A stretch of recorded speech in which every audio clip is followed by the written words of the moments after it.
Bonsoir, nous nous retrouvons ce soir pour partager pendant un instant la parole du Seigneur. Je voudrais voir avec vous que nous avons un Dieu qui fait de grandes choses. Nous savons que le Seigneur dira à Nicodème: ce qui est important, c'est que tu naisses de nouveau. Tout du moins, c'est de passer par cette nouvelle naissance. Le chrétien est né de nouveau. Je voudrais voir dans la parole du Seigneur le fait et l'importance de naître de nouveau, en prenant trois familles, Adam et Ève, la famille d'Adam, la famille d'Abraham et également la famille d'Isaac, où il y a deux enfants. Dans l'une, il y a Abel et Caïn. Dans l'autre, il y a Isaac et Ismaël. Et dans l'autre famille, il y a Jacob et Ésaü. Et on va voir dans la parole de Dieu comment le Seigneur nous montre l'importance et la grâce que Dieu nous fait de transformer notre vie et de changer tout notre cœur pour marcher avec lui. Dans l'évangile de Jean, chapitre 1er, verset 12, il est dit ceci: mais à tous ceux qui l'ont reçu, à ceux qui croient en son nom, elle a donné le pouvoir de devenir enfants de Dieu, lesquels sont nés non du sang, ni de la volonté de la chair, ni de la volonté de l'homme, mais de Dieu. Le chrétien est né de nouveau. Ça, c'est le miracle de Dieu. C'est le miracle que Dieu accomplit dans la vie de ses enfants, de ses rachetés. Nous sommes nés. Et réalisons, frères et sœurs, que nous sommes nés non du sang. Nous sommes nés non de la volonté de la chair, ni de la volonté de l'homme, mais nous sommes nés de Dieu.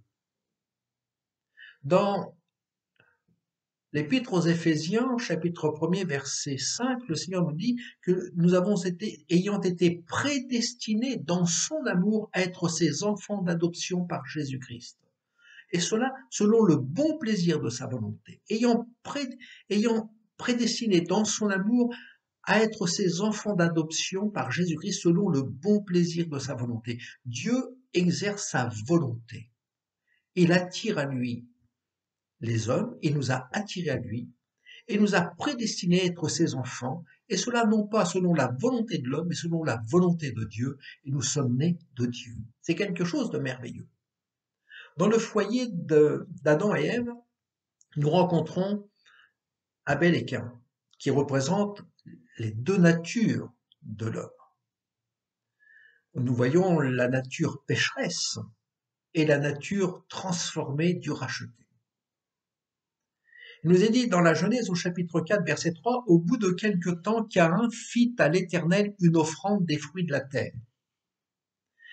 Et Abel, de son côté, en fit une des premiers-nés de son troupeau et de leur graisse. L'Éternel porta un regard favorable sur Abel et son offrande.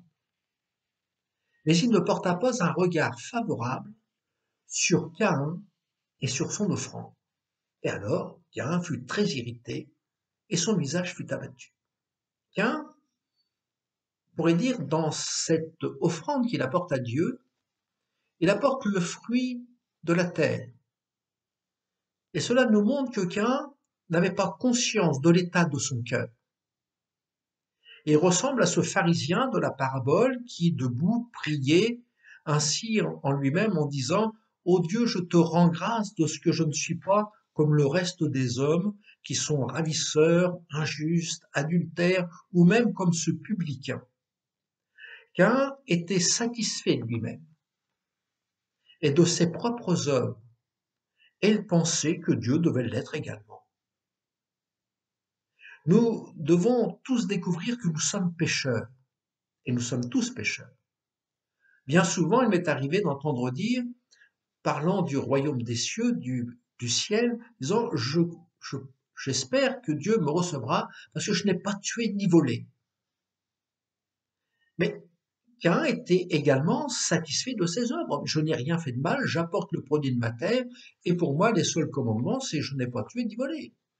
J'ai toujours essayé de faire ce qui était bien. Mais l'Écriture nous dit que nous devons découvrir, et l'homme doit découvrir que nous sommes pécheurs. Et c'est par le Saint-Esprit que nous découvrons ces choses, parce que c'est l'Esprit de Dieu qui convainc le monde en ce qui concerne le péché, la justice et le jugement. Et la parole du Seigneur nous le rappelle, nous connaissons dans Romains 3, 23, où il est dit, car tous ont péché et sont privés de la gloire de Dieu, et ils sont, béni soit Dieu, gratuitement justifiés par sa grâce, par le moyen de la rédemption qui est en Jésus-Christ. L'enfant de Dieu n'est pas de sang. Il naît de parents pécheurs. Et un pécheur engendre des pécheurs. Abel, lui, avait compris qu'il était un pécheur, tombé sous la sentence de la mort. Il savait qu'il était en dehors du paradis, mais par la foi, il s'approche de Dieu par la mort de celui qui n'avait pas péché. Il va offrir un sacrifice. Et c'est l'image de celui qui n'avait pas péché, et Abel va l'offrir. Il avait compris que nous sommes sauvés par grâce et par le moyen de la foi. Il aurait pu chanter, je pense, ce cantique avec nous, ce vieux cantique qui dit « Rien ne peut sauver mon âme, rien que le sang de Jésus ». Parce qu'il attachait du prix à l'œuvre de la croix. Tout comme nous attachons du prix à l'œuvre de la croix. Celui qui s'approche de Dieu attache du prix à l'œuvre de la croix. Il réalise que Christ est mort pour ses péchés. Et nous devons garder dans notre cœur que Christ est mort pour nos péchés. Dans la première lettre de Pierre, au chapitre 1er, verset 18, il est dit « Sachant que ce n'est pas par des choses périssables, par de l'argent ou de l'or que vous avez été rachetés de la vaine manière de vivre, que vous aviez hérité de vos pères, mais par le sang précieux de Christ, comme d'un agneau sans défaut et sans tache. » Donc, Abel est né de nouveau, est un pécheur racheté, né de nouveau, quant à Caïn, il restait dans son péché.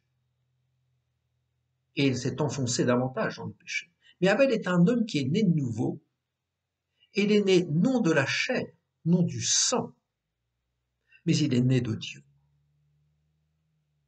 De la même façon, dans la maison d'Abraham et de Sarah, Sarah va donner naissance à Isaac, et d'une femme esclave, Agar, va naître un fils à Abraham qui s'appelle Ismaël. Et ces deux naissances, Isaac et Ismaël, représentent deux natures. Ismaël correspond à la volonté de la chair. Il désirait avoir un enfant, il désirait accomplir l'œuvre de Dieu, et c'est la volonté de la chair qui a parlé. À l'homme qui veut s'améliorer ou qui s'efforce de maîtriser sa chair, à la réprimer, je dirais même à la réprimer cette chair, parce que quelquefois elle peut être là pour essayer de la contrôler, la réprimer, dire non je ne veux pas, ou il y a ce genre d'action dans notre cœur. Et Ismaël représente tout cela. C'est l'homme qui cherche à se corriger par ses propres moyens, par ses efforts, pour établir sa propre justice. Et c'est ce que nous pouvons rencontrer dans ce qui est de la chair. Dans l'Épître aux Galates, au chapitre 5, verset 17, il est dit « Car la chair a des désirs contraires à ceux de l'esprit, et l'esprit en a de contraires à ceux de la chair. Ils sont opposés entre eux, afin que vous ne fassiez pas ce que vous voudriez. » Afin que vous ne fassiez pas ce que vous voudriez. Et dans l'Épître aux Galates, au verset 19, si nous allons un peu plus loin, il dit « Or les œuvres de la chair sont manifestes, ce sont l'impudicité, l'impureté, la dissolution, nous trouvons l'idolâtrie, la magie, les inimitiés, les querelles, les jalousies, les animosités, les disputes, les divisions, les sectes, l'envie, l'ivrognerie, les excès de table et les choses semblables. » Et l'apôtre continue en disant, et c'est Dieu qui parle à notre cœur, je vous dis d'avance, comme je l'ai déjà dit, que ceux qui commettent de telles choses n'hériteront point le royaume de Dieu. C'est clair. Donc il faut apprendre à chasser tout ce qui est de la chair, comme n'ayant aucune valeur dans notre cœur. Les œuvres de la chair n'accomplissent pas la loi de Dieu et ne peuvent absolument pas changer le cœur de l'homme. Nos efforts ne peuvent pas changer le cœur de l'homme. Quelqu'un qui est pris par des passions, par des vices, par un péché, qui est esclave du péché, il ne peut changer par sa propre nature, par sa propre force, quoi que ce soit dans sa vie. Et c'est pour cela que l'Écriture nous rappelle, il est écrit dans Galates 4.30, et c'est l'histoire qui s'est passée dans le foyer de Abraham et de Sarah, où il dit « chasse l'esclave et son fils ». Car le fils de l'esclave n'héritera pas avec le fils de la femme libre. Et nous savons ce qui s'est passé, c'est que Agar, l'esclave, qui a donné naissance à Abraham, Ismaël, a été chassée. Et c'est une signification pour nous. Et le Seigneur nous rappelle dans sa parole ce qu'il désire. Et c'est pour chacun d'entre nous, et béni soit Dieu, chasse l'homme pécheur qui est en toi. Chasse toutes ces passions, chasse toutes ces mauvaises choses, tous ces mauvais désirs qui sont encore dans ton cœur, qui font la guerre à ton âme. Et tant que tu accompliras les volontés de la chair, tu seras loin du Seigneur et tu ne seras pas agréable à Dieu. Si donc, dira le Seigneur Jésus, le Fils vous a franchi, vous serez réellement libre. Jean 8:35. Toutes les promesses et les bénédictions sont établies en Jésus-Christ. Et le Seigneur annonce cette grâce dès le livre de la Genèse à Abraham, qui est le père de tous les croyants, et nous le savons, où il dira « Toutes les familles de la terre seront bénies en toi ». Comme Abraham était prophète, et nous le voyons dans l'Écriture, le Seigneur lui-même le déclare, que Abraham est prophète, comme Abraham était prophète, il nous est rappelé que le Seigneur annonçait d'avance ces choses. Et dans l'Écriture, il nous est montré une image merveilleuse qu'il va accorder à Isaac son fils. Dans Genèse 25, verset 5, il est dit « Abraham donna tous ses biens à Isaac ». Et dans Genèse 25, verset 11, il est dit « Après la mort d'Abraham, Dieu bénit Isaac ». Cela est l'annonce de toutes les promesses et les bénédictions qui sont en Christ, dans le Christ ressuscité. La bénédiction divine donnée à Isaac après la mort d'Abraham signifie que les promesses sont données par Jésus-Christ qui a tout accompli à la croix du Calvaire. Ainsi, toutes les promesses et toutes les bénédictions sont établies en Jésus-Christ et Jésus-Christ ressuscité. Et béni soit Dieu. Elles sont la part donnée à tous ceux qui l'ont reçu, à ceux qui croient en son nom. Ismaël a été chassé avec l'esclave. Et Isaac a été héritier de tous les biens d'Abraham. Et nous sommes héritiers de Dieu. Et nous héritons de toutes les richesses, des bénédictions spirituelles dans les lieux célestes, en Jésus-Christ. Et nous avons une promesse merveilleuse, c'est que nous avons toutes les bénédictions en Jésus-Christ. Abraham a donné à Isaac et Dieu nous a donné. Et le Seigneur a béni Isaac et le Seigneur nous a bénis. Et nous sommes de la postérité d'Abraham et béni soit Dieu, Dieu nous bénit. Et nous disons avec l'apôtre Paul, béni soit Dieu le Père de notre Seigneur Jésus-Christ, qui nous a bénis de toute bénédiction spirituelle dans les lieux célestes en Christ. Et l'Écriture nous rappelle, l'apôtre le dira aux Colossiens, chapitre 2, verset 10, vous avez tout pleinement en lui, qui est le chef de toute domination et de toute autorité. Vous qui étiez morts par vos offenses et par la circoncision de votre chair, il vous a rendus à la vie avec lui en nous faisant grâce pour toutes nos offenses. Il nous a rendus à la vie. Nous étions morts et le Seigneur a fait une œuvre merveilleuse. Il nous a donné la vie en Jésus-Christ. Et nous ne sommes pas nés de la volonté de la chair, mais nous sommes nés de Dieu. Béni soit le nom du Seigneur pour les grâces et les bénédictions qu'il nous donne. C'est réjouissant. Il y a une autre leçon que nous pouvons apprendre également, c'est dans la famille d'Isaac et de Rebecca. Isaac et Rebecca ont eu 2 enfants, Jacob et Ésaü. Alors nous le savons, Ésaü a sa façon d'être et Jacob a sa nature. Et Jacob n'a pas que des qualités. Jacob, quand on le lit, on reconnaît qu'il a beaucoup de défauts. Et il faudra qu'il rencontre le Seigneur, et le Seigneur fera une œuvre merveilleuse dans sa vie. Jacob passera par une nouvelle naissance. On le verra transformé, changé par la grâce de Dieu. Le Seigneur changera même son cœur et en changeant son cœur, il changera son nom en disant, mais tu n'es plus le trompeur, mais maintenant tu vas t'appeler Israël parce qu'il est né de nouveau. Et le Seigneur va marquer cette rencontre, cette nouvelle naissance, ce nouveau départ de Jacob en changeant son nom. C'est une signification très spirituelle. Il y a un nouveau départ, une nouvelle direction, une nouvelle nature, un nouvel homme qui est né ce jour-là, et Dieu lui donne un nom nouveau. C'est formidable ce que Dieu fait. Jacob attache du prix à la bénédiction. Et c'est le cœur de l'homme spirituel qui attache du prix aux bénédictions spirituelles. Nous l'avons lu, béni soit Dieu le Père, notre Seigneur Jésus-Christ, qui nous a bénis de toute bénédiction spirituelle dans les lieux célestes en Christ. Et quelles sont ces bénédictions spirituelles?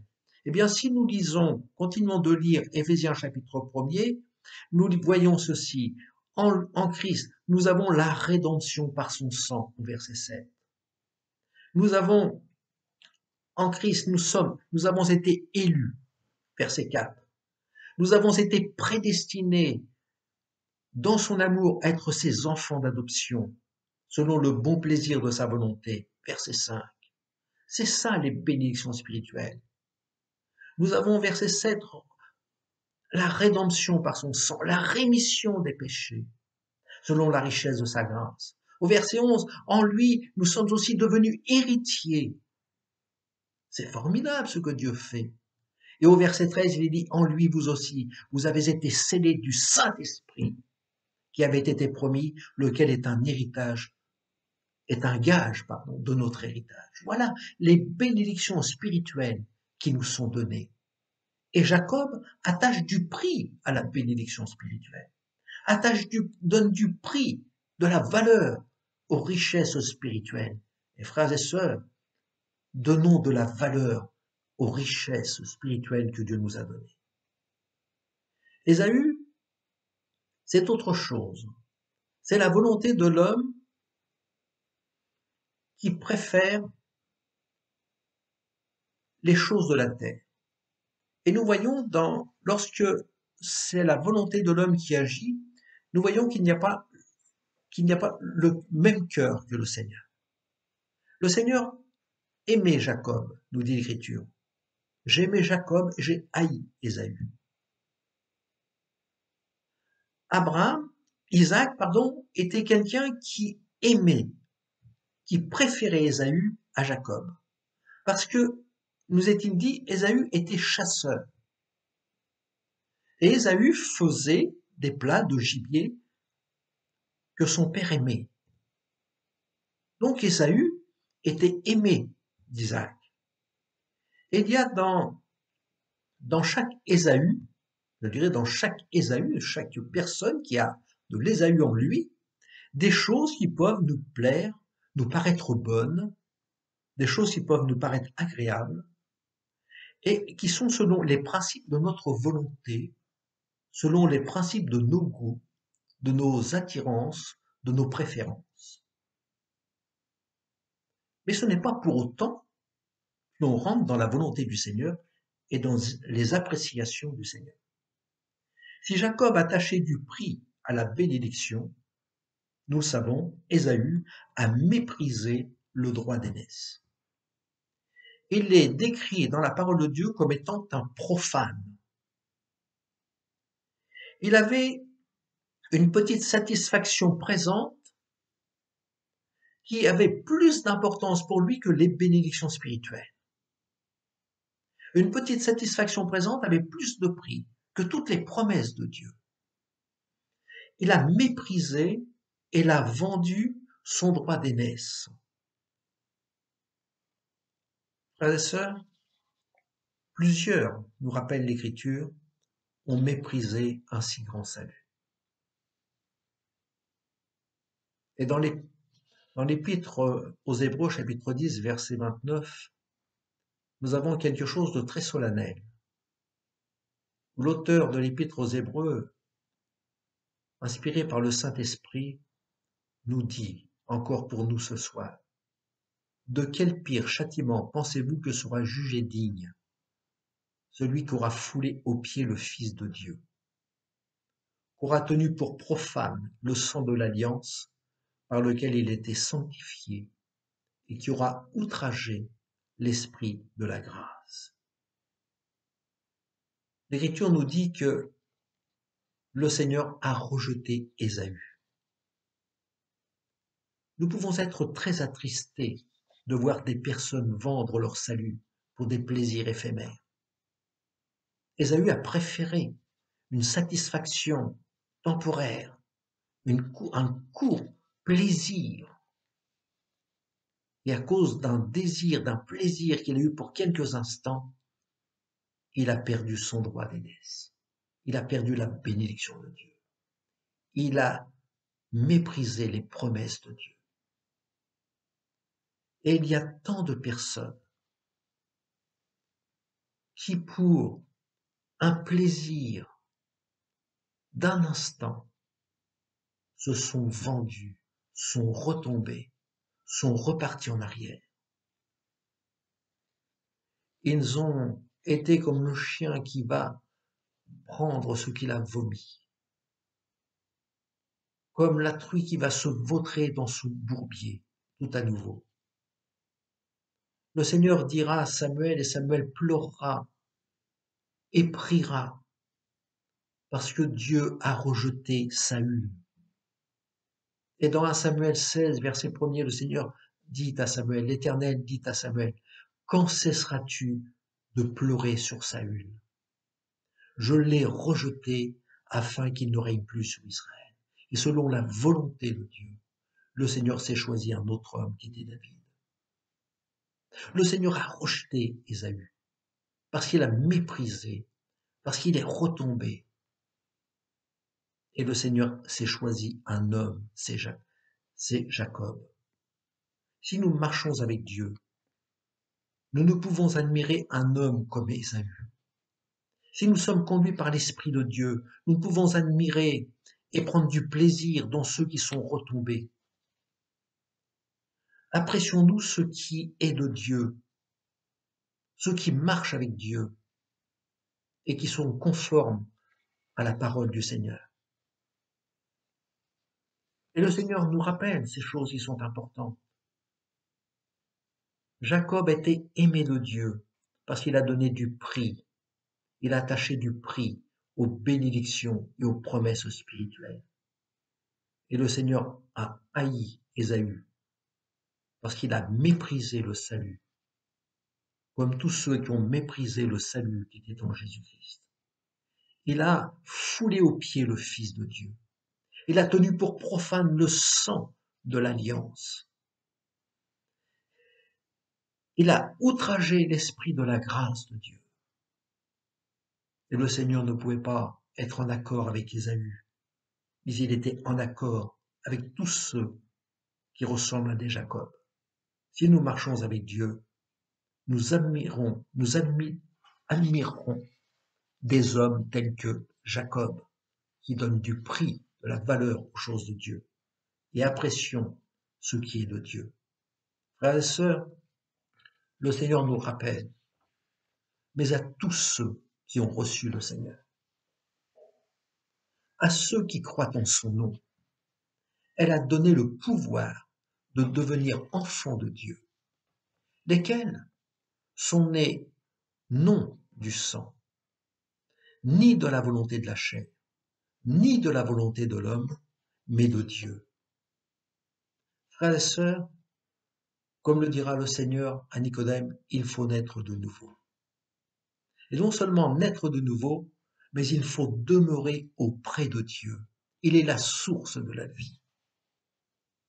Un détail que nous trouverons dans le livre de la Genèse concernant Isaac, c'est qu'Isaac habitait près du puits de Lacaï-Roi, c'est-à-dire le puits du vivant qui me voit. C'est important de demeurer auprès de Dieu. Celui qui est vivant, c'est Jésus-Christ. Le Seigneur s'annonce à Jean et dira « J'étais mort, mais je suis ressuscité ». Jésus est vivant, il est ressuscité. Et le Seigneur nous invite à vivre auprès de lui, à habiter près de ce puits, près de celui près du puits du vivant et qui me voit. Le Seigneur a constamment ses regards sur ses enfants. Frères et sœurs, l'apôtre Paul dira à Timothée, veille sur toi-même. Nous avons des exemples que nous avons vus dans la parole du Seigneur, Abel et Caïn. Nous avons vu les exemples d'Isaac et d'Ismaël. Et nous avons vu en dernier point les exemples de Jacob et d'Ésaü. Et ne disons pas, ça arrive qu'aux autres, mais moi, ça ne m'arrivera jamais. L'apôtre Pierre a dit, Seigneur, quand bien même tous t'abandonneront, moi je ne t'abandonnerai jamais. Et nous savons qu'il a eu également sa faiblesse. C'est pour cela que le Seigneur nous rappelle dans sa parole, avec un très grand sérieux, veille sur toi-même et sur ton enseignement. Persévère dans ces choses. Persévère dans ces choses. Car en agissant ainsi, tu te sauveras toi-même. Alors je vais prendre juste une partie pour revenir ensuite sur la totalité de ce verset. Veille sur toi-même. Persévère dans cette chose.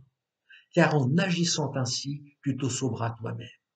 Et veille sur ton enseignement et persévère dans ces choses, car en agissant ainsi, tu sauveras ceux qui t'écoutent. Ce n'est pas le tout de rendre témoignage, mais veillons sur le témoignage que nous sommes par notre conduite, par notre façon de vivre, par notre façon de parler, par notre façon d'être. Donc, frères et sœurs, veille, nous dit l'Écriture, sur toi-même, veille sur ton enseignement, persévère dans ces choses, car en agissant ainsi, tu te sauveras toi-même et tu sauveras ceux qui t'écoutent. Marchons selon le modèle de Christ. Frères et sœurs, nous avons cette grâce merveilleuse que nous avons reçu le Seigneur Jésus-Christ. Nous croyons dans le nom merveilleux de Jésus et nous sommes maintenant enfants de Dieu. Nous sommes nés de Dieu et béni soit le Seigneur. Mais la route n'est pas finie et le Seigneur nous invite dans sa parole à être vigilants, car si les uns sont tombés, veillons pour demeurer fidèles jusqu'au bout, pour le jour où le Seigneur viendra nous chercher, que nous puissions entendre la voix du Seigneur nous dire « C'est bien, bon et fidèle serviteur, tu as été fidèle en peu de choses, entre dans la joie de ton maître. » Et le Seigneur nous confiera de plus grandes choses pour la gloire de son saint nom. Amen. Que Dieu vous bénisse et qu'il vous encourage dans sa grâce. J'étais brisé, vide et sans espoir. Ta grâce m'a trouvé, m'a restauré. Je n'ai rien à moi, mais tel que je suis, tu me libères, tu me libères. Grâce infinie de notre Dieu qui un jour m'a sauvé. Oh, oh, j'allais de lieu en lieu quand tu m'as retrouvé.